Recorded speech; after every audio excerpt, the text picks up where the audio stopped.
Oi, crianças, bom dia. Então, vamos orar para começar nossa aula de hoje?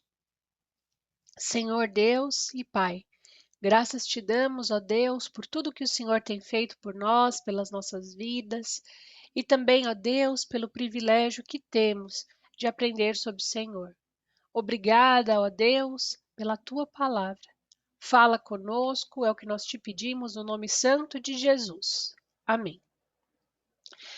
Nós vamos continuar aqui, então, ainda no capítulo 1, falando sobre os versículos 14 e 15, que vai dizer que Jesus volta para a Galileia. Então, vamos ler o que nos fala a palavra de Deus nos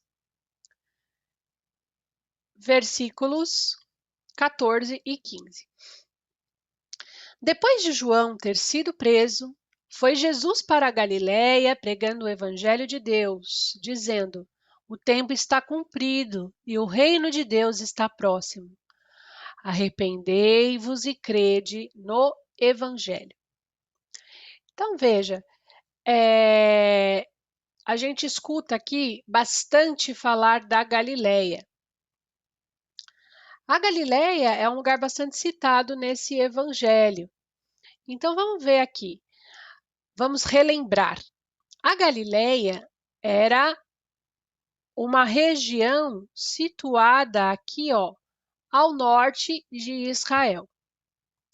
E lá na Galileia, era uma região extremamente populosa, era uma região que estava longe da capital. E nessa região haviam muitos gentios que permaneciam ali, que trabalhavam e que desenvolviam ali as suas vidas. E é nessa região que Jesus passa a sua infância. Jesus nasce em Belém da Judéia, né? Que está mais aqui ao sul, que a gente também já consegue ver aqui, ó, no mapinha. Mas boa parte da sua vida Jesus passa ali na Galileia. E é lá que nós teremos o início, que nós veremos o início do ministério público de Jesus. Então, o ministério público de Jesus começa aqui, ó, depois que João foi preso. Dos versículos anteriores, onde é narrada a tentação de Jesus, até aqui a prisão de João, a gente tem um espaço de tempo, digamos assim, de cerca de 1 ano. Tá? Então, Marcos ele não vai narrar o que aconteceu nesse intervalo de tempo de cerca de 1 ano, né? A gente encontra isso nos outros evangelhos. Então, por que que Marcos ele não narra o que aconteceu nesse intervalo de 1 ano? Nós já sabemos que o objetivo de Marcos era falar aos crentes que estavam em Roma e que para os romanos, a questão do poder, a questão do rei, era muito importante, porque para eles não havia ninguém mais importante, ninguém mais imponente do que César. Então, Marcos, ele vai narrar, ele vai descrever os feitos de Jesus, as maravilhas de Jesus, de forma mais assim consistente do que os outros evangelhos. Ele dá um maior enfoque a isso. Para quê?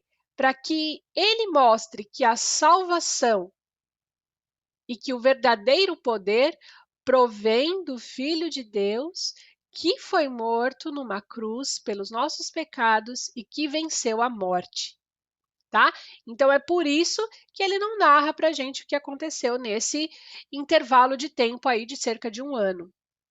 Então nós sabemos aqui que João Batista havia sido preso. No capítulo 6 de Marcos, nós vamos ter direitinho lá a descrição do porquê João foi preso e o que aconteceu com ele depois, tá?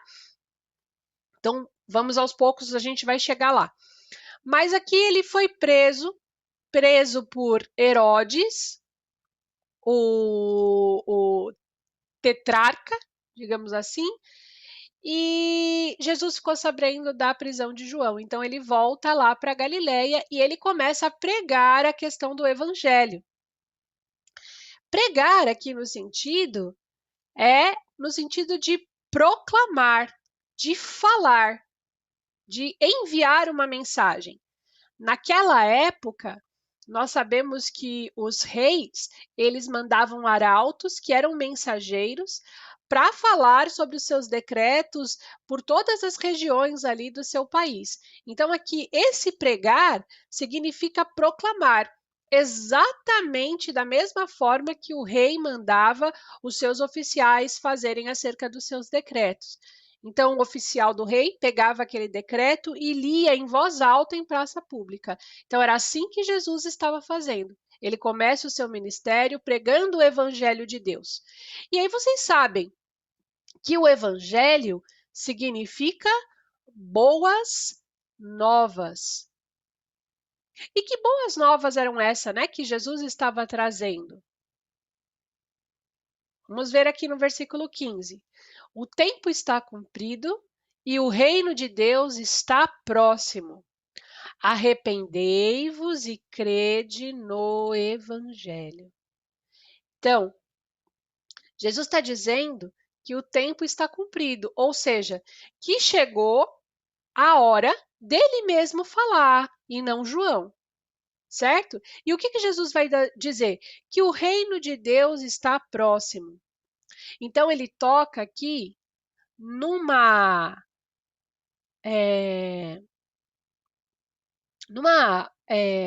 num cerne aqui para o judeu, numa coisa que era muito importante para o judeu. Por que que ele faz isso? Porque o judeu acreditava que o reino de Deus era nessa terra aqui mesmo, que o reino de Deus ia ser uma vitória política. Ou seja, os judeus eram o povo escolhido por Deus, então, já que eles eram o povo escolhido por Deus, o reino político deles, a vitória deles sobre todas as nações, ela ia ser estabelecida aqui. Mas Jesus vem mostrar para eles que não era desse reino que ele estava falando.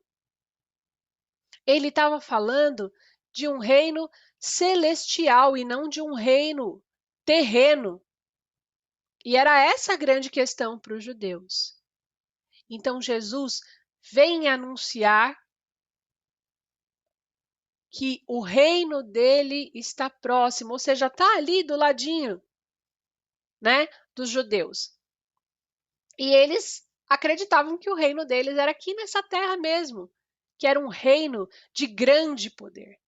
E Jesus veio mostrar para eles que não era. E o que mais que Jesus fala aqui de essencial para eles? Arrependei-vos e crede no Evangelho.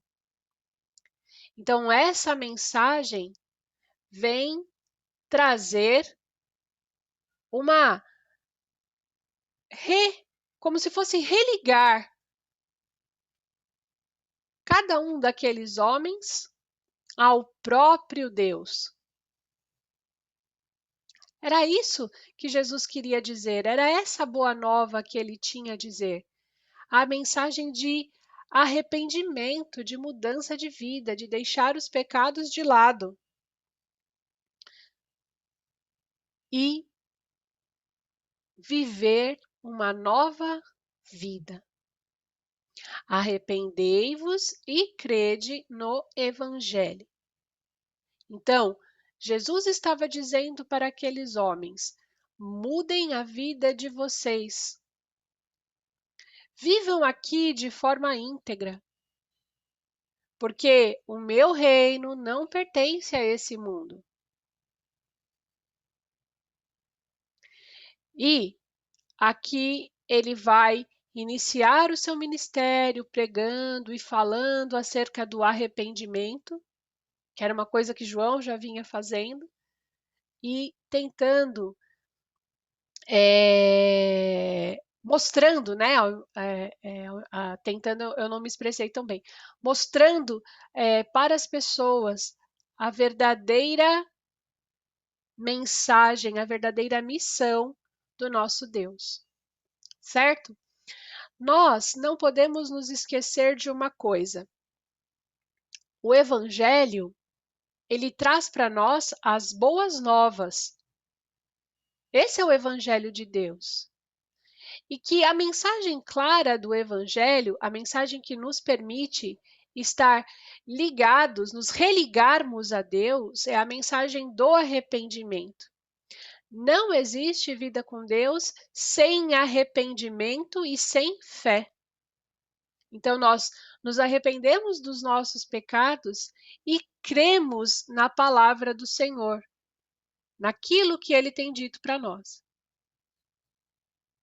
Então, todo ministro do Evangelho, todo professor, qualquer pessoa que vá falar acerca de Jesus para alguém, deve se lembrar de que a mensagem do Evangelho consiste em se arrepender e em ter fé.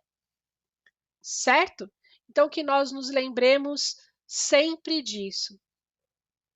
Que Jesus veio religar o homem a Deus através do seu sacrifício na cruz e através do arrependimento que nós temos de ter. Arrependimento e fé. É isso que nós devemos guardar aqui desse trecho. Tá bom? Que Deus abençoe vocês. Tenham uma excelente semana na presença dele. Até a semana que vem.